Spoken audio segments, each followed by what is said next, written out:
Hello and welcome to the Superstar Communicator podcast for leaders and future leaders who want to influence, inspire and be heard in all business conversations. I'm Susan Heaton-Wright. Every 2 weeks I share practical insights, real stories and conversations with business leaders who understand the power of clear, purposeful communication to influence from the boardroom to the big presentation. Hello everybody, this is Susan Heaton-Wright from Superstar Communicator podcast. As you know, this podcast is all about business conversations, how we communicate effectively, listening as well as speaking for career success. And we have interviewed many exceptional guests who are very successful in their own right, and they're using business communication with that. And our guest today is no exception. He is David Goldberg, a partner at EMW Law and a very experienced accredited mediator. Welcome, David. Hi, Susan. Thank you very much for that. Flattery will always work. So before we start, for those people who don't know, what is mediation? Okay, very simple question. So, mediation is a process which takes place off the record where we bring parties together to try and find a commercially workable solution to a problem. So often it is during the course of litigation, sometimes prior to litigation, but once letters of claim and defence and sort of letters of response have been sent out. And the idea is we understand that there's a problem. One says X, one says Y, and we try to resolve the matter without going to court. So my job effectively is to be parachuted into a problem and to try and very nicely, politely, sometimes not so politely, knock heads together and do a bit of a reality check and say, look, this is what you want. Are you really going to get it? To the other side, is this what you want? Are you really going to get it? How much is it going to cost to go there? How long is it going to take to get there? And there are also certain constraints if we're going to do the thing through litigation. So there are evidential rules and witness statements and all the other formalities which need to be done. And the beauty of a mediation is there are no rules. Parties agree in advance to be bound by confidentiality. And then we start that off and each side understands, whatever you say today, whatever you produce today, whatever is said today goes no further. And therefore be frank, be blunt, be bold, have a go. And let's get this knocked on the head. And majority of the time, it succeeds. Brilliant. And what's the difference between mediation and negotiation? Negotiation, it's a form of the same thing.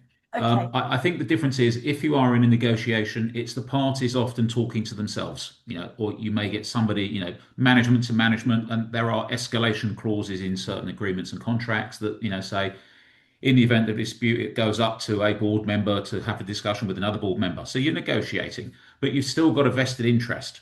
The difference with the mediation is you've got your two parties with their vested interests, and then you've got me sitting in the middle. So I do a lot of reality checking, for example. So I'll say, look, you're saying this, but can you really back it up? Do you really want to back it up? How are you going to back it up? How disruptive is it going to be to pull together, 5,000 invoices or whatever it is? And how expensive is that going to be?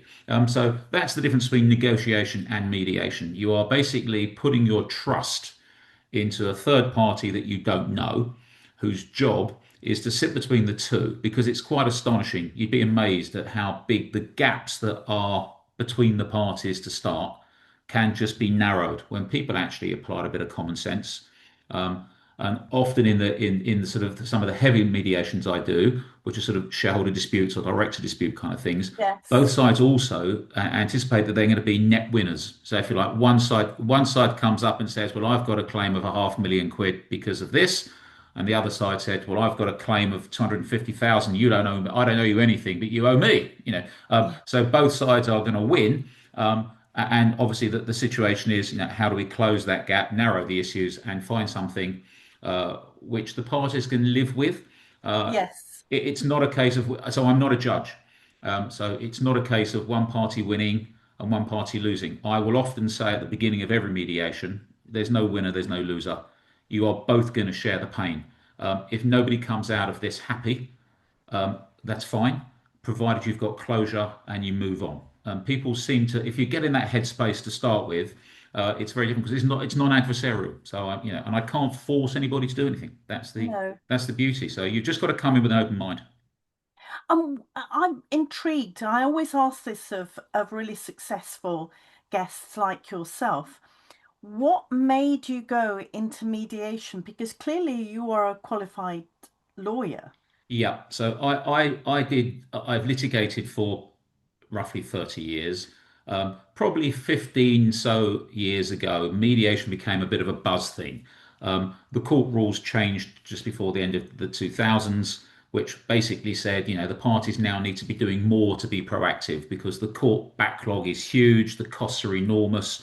Often the costs of pursuing a claim are more than the value of the claim itself. Yes. And it's disruptive for businesses all over the place. And even if you win, you don't always get the result you want, and then you've got to appeal, or one side appeals or appeals some of it. So the court rules changed in as much as it imposed on the parties a soft touch application of mediation, or what we call is alternative dispute resolution. So alternative ways of trying to resolve the matter to make it go away. Um, Everybody started doing that in the litigation field. Um, my take on it was the initial mediators that started this off 15 years ago plus would sort of come into a room and say, Susan, what would you like to do? Would you like to settle it? What offer would you like to make them? It didn't really resonate with me. If you've got a commercial dispute, you need to drill down, you need to get a grip with things. So after about 4 or 5 years of doing it, I kind of got fed up. And I was going behind the mediator at a mediation, talking to the other side and saying, guys, let's just get rid of this. The mediator's, going round in circles. Let's just cut to the chase. And it seemed to resonate. So I thought, go for it. So I became accredited 10, 11 years ago, and haven't looked back. It's great. I love it. Oh, that's fantastic. Now, the impression I get, and you might want to dispute this, is that often people will have their stand and it's based on aggression and other emotions rather than clear thought. So 100%. do you have that magic wand that helps people to calm down and then look at things realistically? There's no magic wand, but generally speaking, all mediations take a similar theme, or procedure, in as much as, the parties will turn up. I would have so mediation can be operated in one of two ways really, either face to face, which is ideal because you pick up body Yes. language and everything else, or over Zoom, where we have breakout rooms. And in all circumstances, I would have an open session to begin with, where I will say to people, look, I don't want you to say anything to each other. I just want you to hear what I'm saying. So I hear you all hear it at the same time. Once, I'm not here to hold your hand. I'm not here to beat you up. I'm here to get a resolution. That's my only job. Okay. So going in what I'm going to be doing. Okay. So if you're being unrealistic, I'm going to say to you, you're being unrealistic. But I'm going to say it to the other side as well. So both sides hear that message at the very, very get-go. That sort of puts them into a slightly different aggressive mode. You will always get the aggressive, individuals. I will say, peaks and troughs during the course of the day. Everyone's very excited at 9:30 in the morning. By about 10:30, 11 o'clock, the coffee's wearing off. They're thinking, I need another cup of coffee. Let energy levels dip. People become a bit more aggressive. They eat. We come back after lunch. The energy levels are high again, and then it peters off into the night as things go on and on. But generally speaking, it's a managing expectations thing. And I think that if you get the flavour from the mediator, be that me or anybody else, actually, this person knows what they're doing. I trust that they know what they're doing. They have told me that the process is going to go along these lines. Blimey, it has done so. Yeah.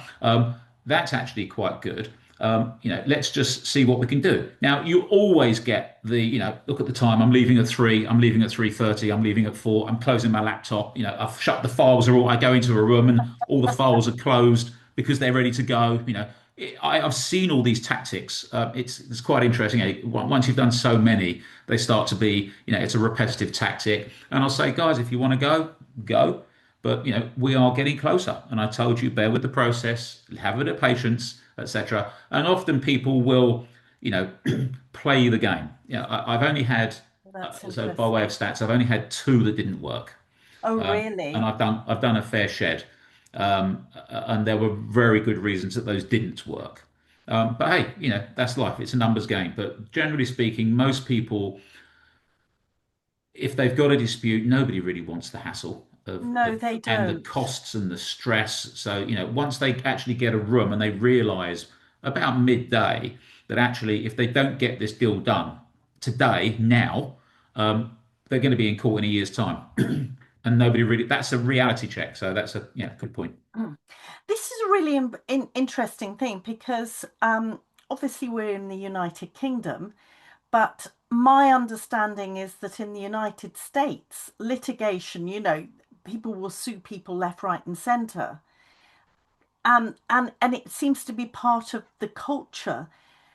Do you think that people have seen that behavior over in the United States and will start that process here? But somebody like you is there, stop, think.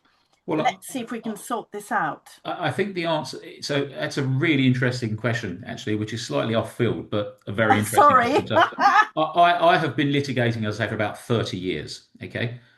Probably over the last 5 years, and certainly after COVID, the attitude and the has just gone down. That the temperature's gone down. People no longer dress in power suits, and people are no longer as super aggressive as they were. The tone of correspondence has become a more amenable. Lawyers tend to speak more sensibly to each other, a bit more courteously to each other. It just that's my experience. I litigate against big firms in London, American law firms, smaller firms all over the place, who are where I'm either acting for or defending clients. And I think that the tone and attitude has actually become far more amenable. That's good to Everybody hear. still fights their corner. Don't get me Yeah, wrong. But and it's it's important too. often there'll be first name terms relatively quickly. David, I've got your email. These are our comments on it, and I think that's a good thing. So I don't know whether generally people are becoming less litigious. I think that those people that are regularly litigious and that often go to court realize that the system is broken. It's going to take them 18 months to get to court. It's going to be horrendously expensive to get to court unless they've got huge amounts of money or a desperate desire to make a point in a court of law. Most businesses, I think, are far more commercially sensible. And that's the word. It's all commercial. I don't really get involved in any law in the mediation. I'm not a judge. That's not my job. No, If you want to argue the law, go argue the law at trial. Have a 3-day hearing and go fight. But actually, if you just want a commercial resolution and one that a court can't give you often, because a court's got to have a winner and a loser. There's no yeah. compromise. There's no giving here and taking there and working something out. And well, actually, if the business is viable and you've got a hiccup, you can continue work, can't you? Let's just keep working, and we can adjust the balance of the payments or the terms of the payments, or we'll pay a little bit more each time to help you out in your cash flow, whatever it is. So these are things that the court cannot do. Oh, So that's really interesting. So, how do you build trust quickly? You've touched on this, but yeah. I'd be very interested to hear more about this. Build trust more quickly with parties who might be very skeptical, cynical, or aggressive. So an excellent question again. Most parties are cynical, most parties are skeptical, and most parties start off being aggressive. Okay. It's the process because it's litigation, but it's out the courtroom. So people just get up and ready for a fight. And I think that the answer is, as a mediator, you've got to be quite resilient and you've got to be able to say to somebody, look, you can be as aggressive as you want with me. It's not going to wash with me. I just don't care. You know, um, I've been doing this for years. I've been doing this 10 plus years. My success rate is great. I can prove to you that I can do it. Just bear with the process. Be patient. I know it's alien to you. It's my bread and butter stuff. Okay, I know what I'm doing. Just give the process a while. And people will sometimes come around to that quite early. Okay, and then when I've got a little bit of confidence in that basis, I will often say, and this is quite a trick, what I think many mediators use, that in litigation. the first party to blink is often seen to be the weakest Yes, that's because true. you've given ground, right? In a mediation, actually, if you are sufficiently confident in your case, make an offer. Be the first one to blink. And when I have this conversation with people, and it takes a few rounds. So I'm in and out of rooms all the time, Susan. It's not just a case of, I don't go in for an hour and a half. I'll go in for 10 minutes, come out, go back in the other room for 10 minutes, come out. So, and if people can see that I'm achieving things, so I will get people to say, for example, are you in the first conversation? Are you prepared, Susan, to at least say to the other side, tell the other side that you are prepared to find some kind of resolution today? I don't know what that means, but are you prepared to be bold enough and say, okay, David, tell them I'm here to find a solution? Fine. I go into the other room and I say, Fred, are you prepared to at least say to Susan that you are prepared to consider a resolution? And when you both agree, there's a result, isn't it? Absolutely. Suddenly the pressure decreases because you're both conceding. Okay, you're conceding nothing, but you are conceding a principle, and then we can start building on that. So there are lots of tricks, lots of ways to, as you say, build confidence, build trust. Um, and I will take control. And so that's another thing. I'm not one to get bullied by the parties, which is good because you need to not be bullied. You need to be in control. And we'll see. That's how the process can work. Most of the time, it does because most people are sensible. In my. And you are there as a neutral person between you and me. Have you ever had a situation where you've seen that one side really they've got a point and the others are being naughty? I couldn't possibly comment. No. But there are sensible weaknesses in all cases. Sometimes, I've had a couple of things where I don't particularly like one of the parties. Um, Okay. there have been times where, I will say to one party, but you've put this point, you've claimed this bit, but is that right? Because Yes. my job is to challenge. Okay, I'm not there as a judge, I'm not there as a lawyer, but often when you've got barristers in rooms or you've got lawyers who have drafted complicated legal claims, claims, particulars, defenses, replies, all sorts of documents, and they've got their name on these things. Okay, so they've taken ownership and they've said, we're bang to rights on this point. We're absolutely bang to right, David. And I'll say, well, are you? Yeah, I'm not questioning you. I'm not challenging you. I'm just questioning you. Is that right? Is that right? Or is that a 50-50 risk? Or actually, is it a 70-30 risk? So I've kind of been through the mire enough times where, there is no such thing as a slam dunk case. Oh, that's So you interesting. can you can always, turn it and flip it and ask different things.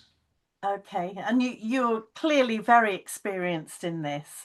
Can you walk us through a memorable mediation that didn't go as expected and what you learnt from it? Because every day's a school day, isn't it? Every day is a school day. I had a very hotly contested neighbour slash boundary dispute. I Okay. can't go into too much Of detail course for not. obvious reasons, but two neighbours, one house substantially larger than the other. Um, Various issues were in play, both sides complaining that the other side had done wrong in relation to all sorts of things. So there was harassment claims, there was trespass claims, there was abuse claims, there was racial discrimination claims, Mm. a whole bag of, okay, horribly complicated. Both barristers were with me for the mediation. It had been going on for, I don't know, a year.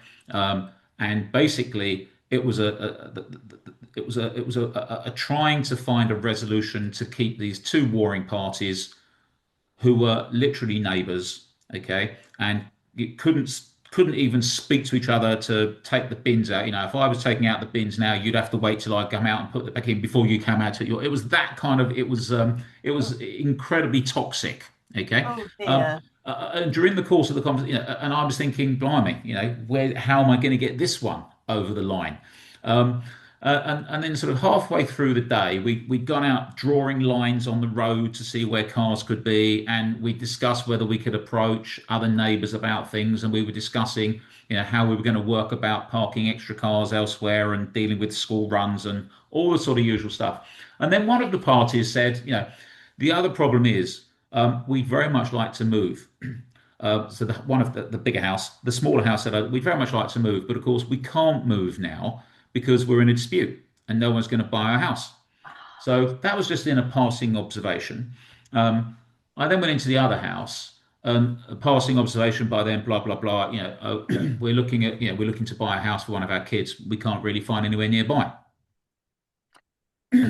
So we played the game a little bit longer. It wasn't going anywhere, and short circuit a couple of hours later, the agreement was that one house would just buy the other one. Now, that is, I wasn't involved thereafter, so I don't know whether it ever happened. But the deal was, we would get a valuation from three valuers. That would then be put in. That valuation was already agreed. We would then buy it within a certain amount of time, etc. So we had structured heads of terms, if you like, or a deal had been Yes. structured.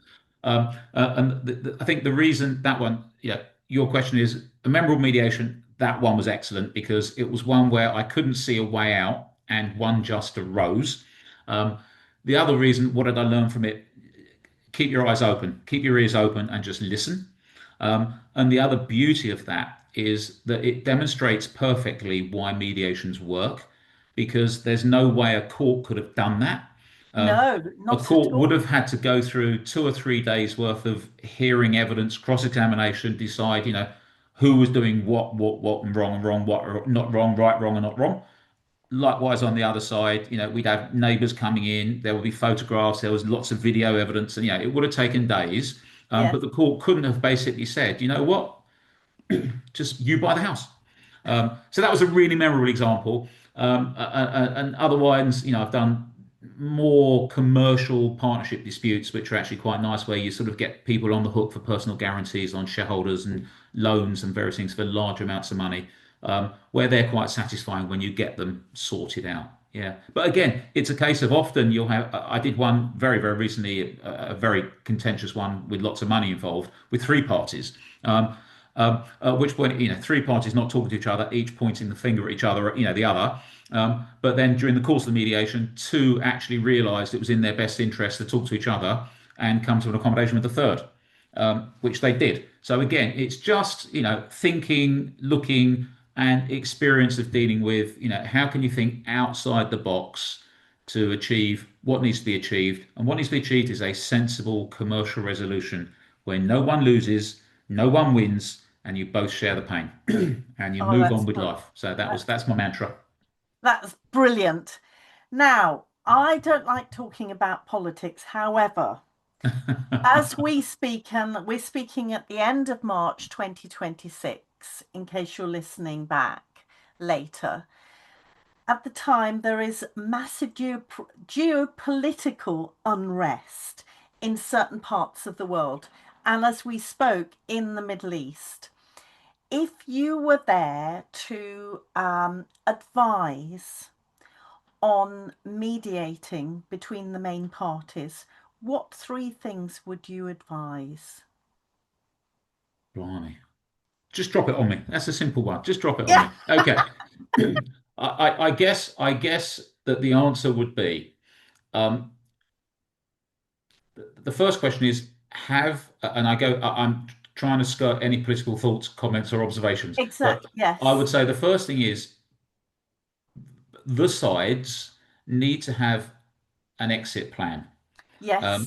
And just continuing with the status quo may not be a good exit plan. So if you've got an exit plan, let's see what that looks like. And then when you've got an exit plan, let's boil it down to as few points as possible. 3, 4, 5, whatever it is. And then let's see whether if each side, both sides on this theoretical example, Yes. if there are 5 areas of common exit plan, and two of those are not dissimilar. Let's focus on the two of those. Let's deal with the difficult ones. Pick the low-hanging fruit. Okay. And if one side says, I want X, and the other side says, I want X, then let's see how you can achieve X. And that's exactly the approach, not in the geopolitical environment, but it's exactly the approach in commercial and or civil litigation. You know, both sides that there's a battle there. So I guess my answer would be, let's have a strategy, engage in the process that we are at to try and use those strategies as a way forwards, and keep an open mind, rather than drawing lines in the sand, Yes. either at the beginning, at the middle, or at the end, because that's when things all fall apart. So that would be, I guess, three takeaways. Just have an exit strategy, whatever it is. But you don't have to necessarily know what it is, but you've got to have an idea. What do I want? Do I want this or do I want that? And if the other side want the complete opposite, then you've got a bigger problem. But Yes. try and find, what I will often do is try and find where there is some kind of commonality, whatever that means, and then see how you can structure around that. That's the building blocks. From small acorns, oak trees grow. Is that what it is? I think. I Yeah. think so. So I'm not going to resolve the Middle East with you this afternoon, but No, but at least you're heading towards the Nobel Peace Prize with that, aren't you? so I would love very much to get into. I think the geopolitical stuff would be phenomenal, to get into, but maybe next week. Yeah, probably. Yeah, I agree with you. But it's interesting discussing this because, as I say, neither of us want to go into the politics of this. But stepping back and using the skills that you have as a mediator rather than negotiating and it being a forceful, aggressive action, It's a which, positive. It's be positive. yes, That there are very few circumstances where people don't want the same thing. In a partnership dispute, they both want to move away, or one of them says, I'll buy you out," or one of them says, "I'll sell to you." Whatever it is. So there's a plan. That's the plan. And then the question is, okay, well, how are we going to do that? You yeah, know, absolutely. in a contractual dispute, where we're arguing over large amounts of money, there are all these invoices, but are all these invoices correct? Are they all for the right amounts? Are they, can we do anything on adjusting invoices? What can we do about Yes, credit terms, whatever? Um, in neighbour disputes, actually, one side wants to get out. The other, this house example, one wanted a house, one wanted to move. yes, So, keep open-minded, but you've got to be bold enough to walk into a room and say to somebody, that's just not going to work, is it? If you both want the same thing, if you both want something different, then you've got to work around, why do you want something different? How are we going to change that view? How is that in your best interest? Surely you'd be better off doing this. And sometimes people just need to hear it from a third yes. party, because I've got Maybe no they access need, to one. sorry, maybe, Sorry. maybe they need to have permission to think that way. 100%. That's a very, very good way of describing it, because obviously, if you're normally talking to a lawyer, be that your barrister, your solicitor, whatever, they've obviously got a position. They're a partisan. They're on your side. So actually, another opportunity is a mediation is another opportunity for somebody to actually think, actually, what other options are there? And often it's what you're often thinking yourself, but your lawyers Yes. goad you on, and you get caught in that, that hamster wheel of keep it going, keep it going, keep it going. And if somebody actually slams the brakes on and says, let's look at this in a slightly different way, yeah, there we go. There we go. Yeah, very good point. So before we finish, what are your three top tips to share with the audience really regarding mediation? Oh, I think probably the same sort of things that I just said before. Be brave. Yes, Go into one of these things, understanding it's out your comfort zone. I know you've not done a mediation before, and if you have done a mediation, it's not going to be the same. So no two mediations are the same. So be brave. Go in open-minded. That would be the other thing I would say. Keep an open mind. Don't draw lines in the sand. So don't draw lines in the sand at the beginning, or at the middle, or at the end. Okay, just keep a general overview of where you're going, and bear with the process, because all of this, it's a system that works. There are stats out there by CEDA, which is the Centre for Dispute Resolution, yes, which is excellent. And I think something like 80% of mediations succeed on the day, or shortly thereafter, which in itself is a stat which is a fantastic one to have because they work. And if people understand that they work, they are slightly more inclined to use the day. You've got a day, you've got one day um, to resolve something that's been rumbling on for 18 months and is going to have another Yeah. 18 months to go. You're £150,000 in, and you're going to cost you another 500,000 to go to trial. It's madness. You haven't got time to be, finessing stuff. You get straight to the crux of the matter, and let's say, okay, what do you want? What do you want out of this? And I will say to people often in advance of a mediation in a call, a day or two before, look, Susan, I've read all the papers. Tell me now, it's 3 o'clock Friday afternoon. We've got 2 hours more. What do you want? How do you want to resolve this? I have the same with Richard on the other side, and often they're not a million miles apart. So let's get on and work to that and get on with it. So be brave, be open-minded, and trust the process because the stats, and they're not my stats, the stats show that the process works. And the stats never lie with something like this. Well, they sometimes lie, but not in this process. Well, I think that there's lies, damn lies, and statistics. I think somebody said, Yeah. but the mediation stuff. My personal experience of mediating has been exceptionally good. The cases I've mediated as a party to, pretty much all have settled for whatever reason. And the stats are out there for greater minds than mine that work these things out properly. And there are audits that are undertaken by mediation users and providers, and CEDA is a very good body. They're the overarching one of the overarching bodies, and they've done and they say it, and the CMC, the Civil Mediation Council, also produce stats, and they all show the same thing. So Yeah. it definitely works, but you've got to trust in the process. You've got to have the right person for your mediation as well. Someone that's just going to get on with That's a it. good point, isn't it? So I've actually done, I'm not sure if I'm allowed to say this, I've done a batch of podcasts already, which can be found on the usual forums. And one of those is picking the right mediator, how to deal with stalemate, how to deal with obnoxious people, pitfalls in preparation for mediation. There's a sort of sound bites on what people can do. So the kind of stuff, a bit more niche, or Yes. honing in on this general conversation, but again, might be an interesting listen. Oh, that would be really interesting if you could let us know where people can find that, because I believe this message from this podcast really is that we are saving time and money by mediating, talking to each other, finding what you've got in common so that you can resolve disputes. Absolutely, 100%. The podcast that I do is called "Calm the Conflict: The Art of Resolution." So it's "Calm the Conflict: The Part of Resolution." It's on the usual places, Okay, we'll LinkedIn, make sure that Apple, we have a Spotify, yeah, etc. So that's just one way of doing it. But yes, I think the whole thing is, if anybody's interested in learning more about it, that doesn't know more about it, either feel free to reach out to me or reach out to you, and you can put them in contact with me, and I can help any way I can. fantastic. And you said about reaching out to you. Would they be able to via your firm or LinkedIn? Absolutely right. So I've got a profile on LinkedIn. More than welcome to message me on LinkedIn. Alternatively, through the EMW website.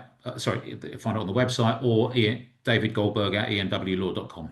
And you can email me there, or via you if it's easier, whatever people Okay, want to do. And we can keep in touch. So brilliant to help if I can. excellent. Thank you so much, David. No, This thank has you. been Thank you. fascinating, and I'm sure that the audience will find this really interesting. Thank, Brilliant. I hope so. thank you so much. Lovely. Thanks very much indeed. And this is Susan Heaton-Wright from Superstar Communicator podcast. Until next time, keep safe, keep well. Thank you for listening to the Superstar Communicator podcast. If you found this episode useful, follow or subscribe so you can join me every 2 weeks for more insights and conversations with business leaders who know that how you communicate shapes the impact you make. Let's keep in touch at superstarcommunicator.com. At Superstar Communicator, we help leaders and teams influence with clarity, confidence, and purpose through training, masterclasses, and practical resources that make communication work in the real world. We offer masterclasses, keynote speeches, facilitate workshops, virtual workshops, programs, and one-to-one coaching. You can be part of it by exploring what we offer or by contacting me directly. You'll find all of the details in the show notes. And if this episode resonated, please share it with someone who's stepping into leadership or who wants to influence more effectively. Until next time, communicate with purpose and make your impact count.